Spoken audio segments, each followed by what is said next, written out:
Writer, wit and all-round polymath Clive James says being diagnosed with leukemia in 2010 forced him to slow down and reflect on life.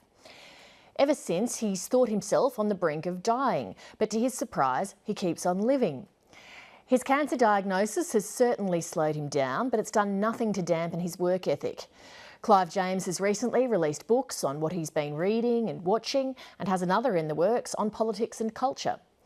Europe correspondent Philip Williams visited Clive James in Cambridge, where he spoke of the difficulty of reconciling his sometimes dark worldview with his belief in humankind's goodness. Clive James, welcome to 7:30. My pleasure. Tell me, of all the things you are and have been, writer, poet, TV personality, all of the many myriad elements to you. Deep sea diver, astronaut. Yeah. Okay, that's it. Which one for you has been the most important, and what do you think really perhaps encapsulates you as a person? I'm a writer. Everything I do is writing. It's all I can do. If I hadn't been able to write, I would have been in Long Bay Jail at the age of 18. I'd probably still be there. Yeah, that's what I do. And even when I'm talking to you now, if you'll excuse me, I tell you my secret. I'm writing it in my head just before I say it, testing it out, wondering how it will go over with the audience watching. It's a performance art for me, writing. They're very closely allied, writing and performing. But I'm a writer, not a performer. But you've managed to project that onto every screen that you've done. Yeah, that was a lucky break, because it actually paid for the groceries. Let's not leave that out, because writers quite often starve. And the kind of writer I am now, when I'm mainly just writing critical prose and poetry, that's a formula for starvation. So I'm lucky that I made a certain name in television and became a recognisable presence, because I think that drew people to my other work. Welcome once again to another instalment of the television talk show experience, which has almost nothing to offer except conversation conducted among three human beings in the presence of a live studio audience. So I never knocked television, even though those days are over for me. You determined to get back to the core of your being, the writing, but along the way, you got terribly sick. Yeah, these books are all around me, and they'll be here when I go, and I'm that sick.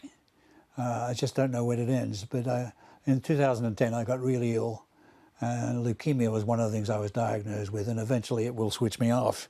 So it raises the question, what do? Do you lie down, give up, read the Bible, or do you go on as you were, reading and writing? And I've done the second, and I've just done a little book called Latest Readings, which is about the books I've been reading lately. And I could do another volume of that, because I'm still reading. The accent's still there. You've lived here for so many years, but how much of you is still Australian, or still resides in Australia? A large part of what I rather boastfully call my mind is still about as Australian as a lawn full of bindi eyes, and will be right to the end. I write a lot of poems set in Australia. What is it about that country that draws you? It's my mission to tell the Australians from abroad in my work that Australia is a wonderful place. I always thought so. When I was young, I never believed that Australia was anything else except blessed. I thought it was a little dull when I was young, but that was because I was a snob. And I learned better when I came away. But if I hadn't come away, I wouldn't have realised that the world is not like Australia, for example. There are whole areas of the world where nothing like Australia at all.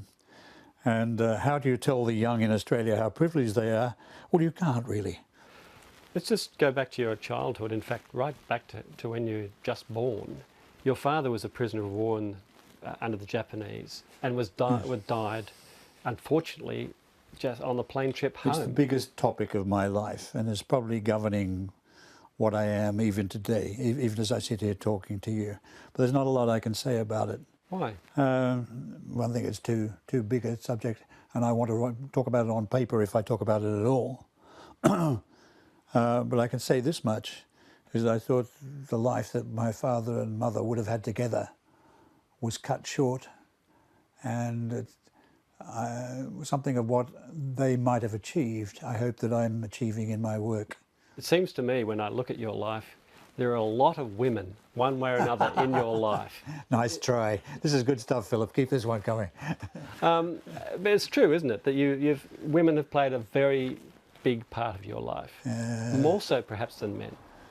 Well, that last bit is true. I was always more interested in women than men. I think I can go that far without getting murdered by my family. That's true. And I think women should get an even break. And I'm glad to say that in my television company, to the extent that I ran a television company, they did. We were very proud of that. When we look back 5 years ago, when you first got sick, you reordered your priorities. You had to reevaluate your life. Are you a better person for being ill than not? Yes, no question. In what way? I think I've actually wrote it in one of my poems, is that my decline has been the making of me. I forget how I put it. Yeah, simply more reflective.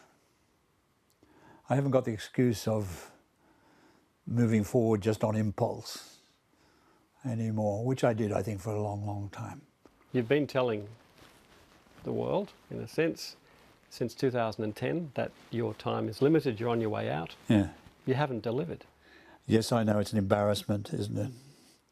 I think about that all the time. I more or less promised Kerry O'Brien, I think it was last year now, I'm sorry about this, Kerry, but I more or less promised it would be the last interview and I would totter away and die in the garden. And guess what? I didn't. There has been a change in the last year. My leukemia came out of remission, but this new drug was ready. And now I really don't know when I'll be finished. So the Dame Nellie Melba of exits Exactly. Or continues. Frank Sinatra, or there's a wonderful comedian here called Barry Cryer, and he was the first one to call his tour the first farewell tour. I'm in the middle of the first farewell tour. Yeah. Thank you very much indeed for coming to 7:30. It's too good of you.